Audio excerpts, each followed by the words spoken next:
ഈശോ മിശിഹായ്ക്ക് സ്തുതിയായിരിക്കട്ടെ. പ്രിയപ്പെട്ടവരെ, ഇന്ന് പെസഹ കാലത്തിലെ 5-ാം ഞായർ. നമ്മൾ വരുന്ന ആഴ്ച കഴിയുമ്പോൾ കർത്താവിൻ്റെ സ്വർഗാരോഹണ തിരുനാൾ കൊണ്ടാടും. അതിൻ്റെ പിറ്റേ ഞായറാഴ്ച 24-ാം തീയതി പെന്തക്കോസ്ത തിരുനാൾ നാം കൊണ്ടാടും.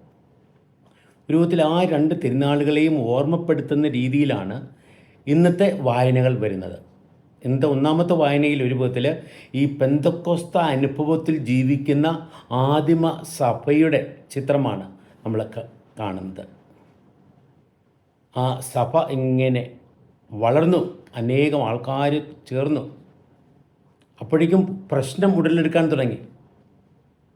ഗ്രീക്കുകാരും അതേപോലെ ഹെബ്രായർ.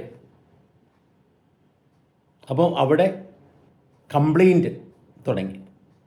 അവഗണിക്കപ്പെടുന്നു, ഗ്രീക്ക് വിധവകൾ അവഗണിക്കപ്പെടുന്നു എന്ന് പറഞ്ഞാണ് കംപ്ലൈൻറ്റ് ഭക്ഷണ വിതരണ കാര്യത്തിൽ.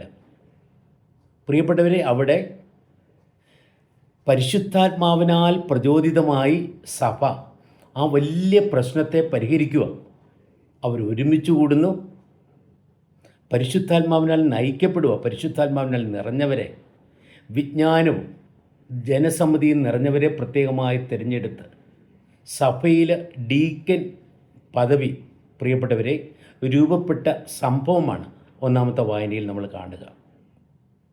ക്രിസ്തുവിൻ്റെ ആ 12 അപ്പോസ്തലന്മാർ അവർ ദൈവവചനം പ്രഘോഷിക്കുന്നതിലും പ്രാർത്ഥിക്കുന്നതിലും പ്രത്യേകമായി സമയം ചെലവഴിച്ചു. അപ്പോൾ അവർക്ക് ശ്രദ്ധിക്കാൻ പറ്റിയില്ല ഭൗതിക കാര്യങ്ങളിൽ.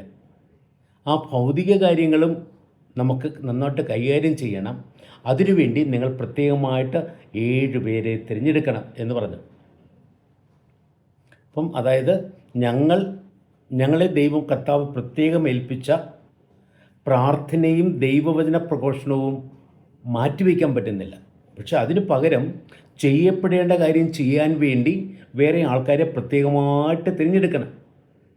അതിനുവേണ്ടി ഉള്ള കഴിവുള്ളവരുണ്ട്, ചൈതന്യം നിറഞ്ഞവരുണ്ട്, പരിശുദ്ധാത്മാവിനാൽ നിറഞ്ഞവരുണ്ട്. അങ്ങനെ തിരഞ്ഞെടുക്കപ്പെട്ട് അവരുടെ മേൽ ഈ അപ്പോസ്തലന്മാർ കൈകൾ വെച്ച് ആത്മാവിൻ്റെ നിറവിന് വേണ്ടി പ്രാർത്ഥിച്ച് അവരെ ആ ദൗത്യം ഏൽപ്പിച്ച് ആദിമസഭയിൽ വളർന്നു വന്ന ആ വലിയ പ്രശ്നം പരിഹരിച്ച കാര്യമാണ്. സഭയുടെ ചരിത്രത്തിലേക്ക് നമ്മൾ നോക്കുമ്പോൾ പിന്നീട് യഹൂദ ക്രൈസ്തവരും വിജാതീയ ക്രൈസ്തവരും തമ്മിലുള്ള പ്രശ്നങ്ങളൊക്കെ ഉടലെടുക്കുന്നുണ്ട്. അവിടെയൊക്കെ പരിശുദ്ധാത്മാവ് ഐക്യപ്പെടുത്തുന്ന ശക്തിയായി, നയിക്കുന്ന ശക്തിയായി അവരുടെ ഇടയിലുണ്ട്. നമ്മൾ ഇന്നത്തെ സുവിശേഷത്തിലാണെങ്കിലോ പ്രിയപ്പെട്ടവരെ, നമ്മൾ ഈശോയുടെ സ്വർഗാരോഹണത്തെ പ്രത്യേകമായിട്ട് ഓർക്കുക. ഈശോ പറയുക, ഞാൻ പോകുന്നത് നിങ്ങൾക്ക് വേണ്ടി സ്വർഗത്തിൽ ഇടം സജ്ജമാക്കാനാണ്. സ്വർഗത്തിൽ എല്ലാവർക്കും സ്ഥാനമുണ്ട്, പക്ഷെ അത് സജ്ജമാക്കപ്പെടണം. അതിനുവേണ്ടി ഞാൻ പോകുന്ന പിതാവിൻ്റെ ഭവനത്തിലേക്ക് പോകുക. അപ്പം ഈ കർത്താവിൻ്റെ സ്വർഗാരോഹണം വരുമ്പോൾ അതിൽ ശിഷ്യന്മാർ പരിഭ്രാന്തരായി പോകരുത്. അവരെ വിശ്വാസം കൊണ്ട് നിറയ്ക്കാൻ വേണ്ടിയാണ് കർത്താവ് അത് പറഞ്ഞു വെച്ചത്. നിങ്ങളുടെ ഹൃദയം അസ്വസ്ഥമാകേണ്ട, നിങ്ങൾ ദൈവത്തിൽ വിശ്വസിക്കുവിൻ, എന്നിലും വിശ്വസിക്കുവിൻ. ആ വിശ്വാസത്തിലൂടെ മനസ്സിൻ്റെ അസ്വസ്ഥതയെ അകറ്റി തികഞ്ഞ ശാന്തതയോടെ ജീവിക്കുവാനുള്ള പ്രചോദനമാണ് പ്രിയപ്പെട്ടവരെ ഇന്നത്തെ സുവിശേഷത്തിൽ രൂപത്തിൽ ഈശോ കൊടുക്കുന്നത്. നമ്മൾ ഇന്നത്തെ വായനകളിലേക്ക് നോക്കുമ്പോൾ ആത്മാവിനാൽ നിറയുമ്പോൾ പ്രിയപ്പെട്ടവരെ അത് നമുക്ക് ഈശോയെക്കുറിച്ചുള്ള പ്രത്യേകമായിട്ടുള്ള വെളിപാട് തരുന്നു. നമ്മളെക്കുറിച്ചുള്ള, സഭയെക്കുറിച്ചുള്ള പ്രത്യേകമായിട്ടുള്ള വെളിപാടും നമുക്ക് ലഭിക്കുക. ഇന്നത്തെ രണ്ടാമത്തെ വായനയിൽ പത്രോസ് അപ്പോസ്തലൻ പറയുക, എന്താ പറയുന്നത്? നിങ്ങൾ ക്രിസ്തുവിൽ സജീവശിലകളായി ആയ നിങ്ങൾ വഴിയായി സഭ പടുത്തുയർത്തപ്പെടുകയാണ്. എന്നിട്ട് പറയുകയാണ്, നിങ്ങൾ തിരഞ്ഞെടുക്കപ്പെട്ട വംശമാ, രാജകീയ പുരോഹിത ഗണമാ, വിശുദ്ധ ജനതയാ, ദൈവത്തിൻ്റെ സ്വന്തം ജനമാ. അവരുടെ മഹത്വത്തെക്കുറിച്ച് പത്രോസ് അപ്പോസ്തലൻ തൻ്റെ ഒന്നാമത്തെ ലേഖനത്തിൽ 2-ാമത്തെ അധ്യായത്തിൽ വെളിപ്പെടുത്തും. എന്നിട്ട് അദ്ദേഹം പറയുന്നത് എന്താണെന്നറിയാമോ? സഭയുടെ ദൗത്യം എന്താ?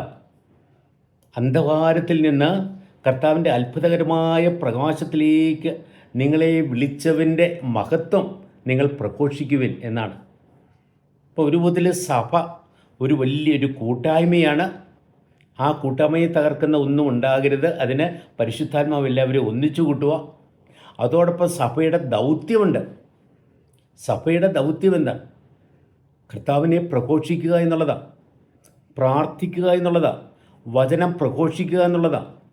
അതോടൊപ്പം തന്നെ മനുഷ്യർക്ക് ആവശ്യമായത് അവരുടെ ആവശ്യം കണ്ടറിഞ്ഞ് അതനുസരിച്ച് അവർക്ക് വേണ്ടത് വീതിച്ചു കൊടുക്കുവാനായിട്ട് ശ്രദ്ധിക്കുക എന്നുള്ളതാണ്. എങ്ങും നീതിയും ശാന്തിയും എല്ലാം സ്നേഹവും എല്ലാം നിലനിൽക്കണം. അതിന് സേവന സന്നദ്ധരായി ശുശ്രൂഷിക്കുന്ന വ്യക്തികളായി സഭയിലെ നേതാക്കൾ മാറണം എന്ന് പ്രത്യേകിച്ച് ഈ വായനകൾ ഓർമ്മപ്പെടുത്തുക. പ്രിയപ്പെട്ടവരെ, ഇന്നത്തെ ബൈബിൾ വായനയിൽ ഏറ്റവും പ്രധാനമായും വരുന്ന ഒരു വാക്യം ഏതാണെന്നറിയാവോ? യോഹന്നാൻ്റെ സുവിശേഷം 14-ാമത്തെ അധ്യായം 6-ാമത്തെ വാക്യമാണ്. ഈശോ പറയുക, ഞാൻ വഴിയും സത്യവും ജീവനുമാണ്. ഭാരതത്തിൻ്റെ ഹൃദയത്തിൽ നിന്ന് പണ്ട് മുതലേ ഉയരുന്ന വലിയൊരു പ്രാർത്ഥനയുണ്ട്. തമസോമാ ജ്യോതിർഗമയ അസതോമാ സദ്ഗമയ മൃത്യുമാ അമൃതംഗമയ. കർത്താവേ, അന്ധകാരത്തിൽ നിന്ന് എന്നെ പ്രകാശത്തിലേക്ക് നയിക്കണമേ. കർത്താവേ, എന്നെ അസത്യത്തിൽ നിന്ന് സത്യത്തിലേക്ക് നയിക്കണമേ. കർത്താവേ, എന്നെ മരണത്തിൽ നിന്ന് ജീവനിലേക്ക് നയിക്കണമേ. ഭാരതത്തിൻ്റെ ഹൃദയത്തിൽ നിന്ന് ഉയരുന്ന ആ പ്രാർത്ഥനയ്ക്ക് യഥാർത്ഥമായ ഉത്തരം അത് ഈശോയാണ്. ഈശോ പറയുക, ഞാനാണ് വഴി, ഞാനാണ് സത്യം, ഞാനാണ് ജീവൻ. യേശുവാകുന്ന വഴിയിലൂടെ, യേശു തുറക്കുന്ന വാതിലിലൂടെ പിതാവിൻ്റെ ഭവനത്തിലേക്ക്, പിതാവിൻ്റെ അടുക്കലേക്ക്, യഥാർത്ഥ ജീവനിലേക്ക്, യഥാർത്ഥ രക്ഷയിലേക്ക് നമ്മൾ മുന്നേറണം. അതാ ഈശോ പറയുന്നത്. ഈശോയാകുന്ന വഴി അത് പ്രിയപ്പെട്ടവരെ രക്ഷയുടെ വഴിയാണ്, കൃപയുടെ വഴിയാണ്, സ്നേഹത്തിൻ്റെ വഴിയാണ്. ആ വഴിയിലൂടെ നിരന്തരം ചരിക്കാൻ, എന്നെ അനുഗമിക്കാൻ ആഗ്രഹിക്കുന്നവൻ തന്നെ തന്നെ പരിത്യജിച്ച് തൻ്റെ കുരിശുമെടുത്ത് എന്നെ അനുഗമിക്കട്ടെ എന്ന് പറഞ്ഞ ഈശോനാഥൻ അവിടുന്ന് നമുക്ക് വഴി കാണിച്ചു തരികയായിരുന്നു. അവിടുന്ന് വഴിയായി മാറുകയായിരുന്നു. ഈശോയാകുന്ന വഴിയിലൂടെയാണ് പ്രിയപ്പെട്ടവരെ നമുക്ക് ദൈവത്തെ കണ്ടുമുട്ടാൻ സാധിക്കുക. ഈശോയാകുന്ന വഴിയിലൂടെയാണ് നമുക്ക് സ്വർഗം പോകാൻ സാധിക്കുക. ഈശോയാകുന്ന വഴിയിലൂടെയാണ് നമുക്ക് മറ്റുള്ളവരെ കണ്ടെത്താൻ സാധിക്കുക. ഈശോയാകുന്ന വഴിയിലൂടെയാണ് യഥാർത്ഥ ജീവനിലേക്ക് പ്രവേശിക്കാൻ നമുക്ക് സാധിക്കുക. കർത്താവേ, അങ്ങാകുന്ന വഴി, ആ വഴിയിലൂടെ ചരിക്കാൻ നിരന്തരം എന്നെ സഹായിക്കണമേ. ഇന്നത്തെ നമ്മുടെ പ്രത്യേകമായിട്ടുള്ള പ്രാർത്ഥനയാകട്ടെ. എന്നിട്ട് കർത്താവ് പറയാണ്, ഞാൻ സത്യം ആണ്. യോഹന്നാൻ്റെ സുവിശേഷത്തിൽ 8-ാമത്തെ അധ്യായം 32-ാമത്തെ വാക്യത്തിൽ ഈശോ പറയുക, നിങ്ങൾ സത്യമറിയും, സത്യം നിങ്ങളെ സ്വതന്ത്രരാക്കും എന്ന്. പലപ്പോഴും നമ്മുടെ അടിമത്തങ്ങളുടെ കാരണം അസത്യങ്ങളാണ്. സത്യമറിയുമ്പോൾ നമ്മൾ സ്വതന്ത്രരായി മാറും.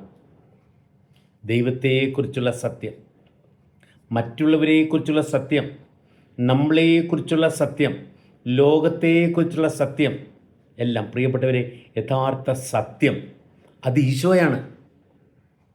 എല്ലാത്തിൻ്റെയും കേന്ദ്രമായി നിലകൊള്ളുന്ന ഈശോ, എല്ലാത്തിൻ്റെയും മകുടമായി നിലകൊള്ളുന്ന ഈശോ, അവിടുന്നാണ് യഥാർത്ഥ സത്യം. ആ സത്യത്തെ പുൽകുമ്പോൾ, ആ സത്യമാകുന്ന യേശുവിൽ നമ്മളാകുമ്പോൾ, ആ യേശുവിനെ നമ്മൾ ഉൾക്കൊള്ളുമ്പോൾ പ്രിയപ്പെട്ടവരെ ദൈവത്തിൻ്റെ വചനത്തിലൂടെയാണ് നമ്മൾ ആ സത്യം ഗ്രഹിക്കുക. അപ്പോഴാണ് നമ്മൾ യഥാർത്ഥത്തിൽ ഉത്ഥിതനായ ഈശോയിലൂടെ ഉത്ഥിതരായി മാറുക. വീണ്ടും ഈശോ പറയുവാൻ, ഞാൻ ജീവനാണ് എന്ന് പറയുവാൻ. യോഹന്നാൻ്റെ സുവിശേഷത്തിൽ 10-ാമത്തെ അധ്യായം 10-ാമത്തെ വാക്യത്തിൽ ഈശോ പറയുക, പ്രിയപ്പെട്ടവരെ, ഞാൻ വന്നത് എന്തിനാണെന്നറിയാവോ? നിങ്ങൾക്ക് ജീവനുണ്ടാകണം, അത് സമർത്ഥമായി ഉണ്ടാകണം. അതിനുവേണ്ടി മനുഷ്യവർഗത്തിന് പാപം മൂലം നഷ്ടപ്പെട്ടു പോയ, സാത്താൻ അപഹരിച്ചു കൊണ്ടുപോയ ആ സ്വർഗീയമായ ജീവൻ തിരികെ തരാൻ വേണ്ടിയാണ് സ്വർഗം വിട്ട് കർത്താവ് ഭൂമിയിലേക്ക് ഇറങ്ങി വന്നത്. എന്നിട്ട് പ്രിയപ്പെട്ടവരെ, അവിടുന്ന് മനുഷ്യർക്ക് ജീവനേകിക്കൊണ്ട്, സൗഖ്യമേകിക്കൊണ്ട്, ശാന്തി പകർന്നുകൊണ്ട്, ഭയത്തെ അകറ്റിക്കൊണ്ട്, രോഗികളെ സുഖപ്പെടുത്തിക്കൊണ്ട്, മരിച്ചവരെ ഉയിർപ്പിച്ചുകൊണ്ട് എല്ലാം കർത്താവ് ഈ ലോകത്തിൽ ജീവനേകിക്കൊണ്ട് ജീവിച്ചു. അവസാനം നമുക്കെല്ലാം ജീവൻ തരാൻ തൻ്റെ ജീവനെ പോലും കാൽവരിയിൽ അർപ്പിച്ചു. നമ്മുടെ ദിവ്യ കുർബാനയിലൂടെ ഈശോ തൻ്റെ ശരീരവും രക്തവും പ്രിയപ്പെട്ടവരെ നമുക്ക് ഭക്ഷണപാനീയമായി തരുമ്പോൾ ജീവൻ തന്നെയായ ഈശോയെ നമ്മൾ ഉൾക്കൊള്ളുക, ആ ഈശോയിൽ നമ്മൾ ജീവിക്കുവാൻ ശ്രദ്ധിക്കുക. മരണത്തിൽ നിന്ന് നിരന്തരം നമ്മൾ ഉത്ഥാനത്തിൻ്റെ അനുഭവത്തിലേക്ക് കടന്നു വരിക. ഉത്ഥിതനായ ഈശോയാണ് വഴി, ഉത്ഥിതനായ ഈശോയാണ് സത്യം, ഉത്ഥിതനായ ഈശോയാണ് ജീവൻ. പ്രിയപ്പെട്ടവരെ, നമുക്ക് ആ ഈശോയെ നിരന്തരം കണ്ടുമുട്ടാം. ആ കർത്താവാകുന്ന വഴിയിലൂടെ നമുക്ക് ജീവൻ്റെ പാതയിലൂടെ, രക്ഷയുടെ പാതയിലൂടെ, സ്നേഹത്തിൻ്റെ കൃപയുടെ പാതയിലൂടെ നമുക്ക് ചരിക്കാം.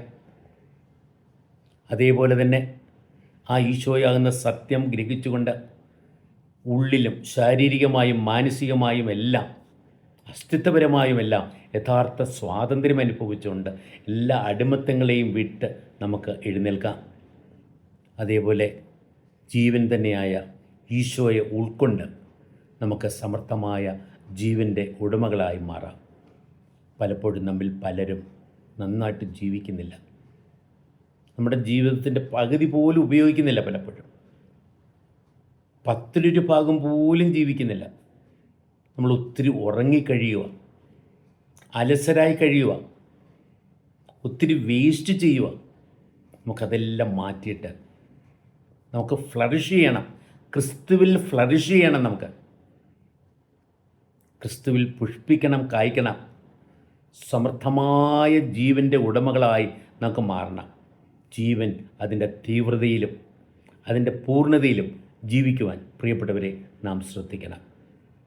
ഉത്ഥിതനായ ഈശോ നമ്മുടെ ജീവിതത്തിലേക്ക് കടന്നു വരട്ടെ. നമ്മുടെ ജീവിതത്തിലേക്ക് കടന്നു വന്ന് തൻ്റെ പരിശുദ്ധാത്മാവിനാൽ നമ്മെ നിറച്ച് നമുക്ക് വഴി കാണിച്ചു തരട്ടെ. തൻ്റെ വചനം നമുക്ക് പകർന്നു തന്ന് നമ്മളെ സത്യം ഗ്രഹിപ്പിക്കട്ടെ. തൻ്റെ ശരീരവും രക്തവും കൊണ്ട് നമ്മളെ പരിപോഷിപ്പിച്ച് സമർത്ഥമായ ജീവൻ്റെ ഉടമകളാക്കി മാറ്റട്ടെ. ദൈവാനുഗ്രഹം ഏവർക്കും ഞാൻ ഹൃദയപൂർവ്വം ആശംസിക്കുന്നു. ദൈവം നമ്മെ അനുഗ്രഹിക്കട്ടെ. ആമേൻ.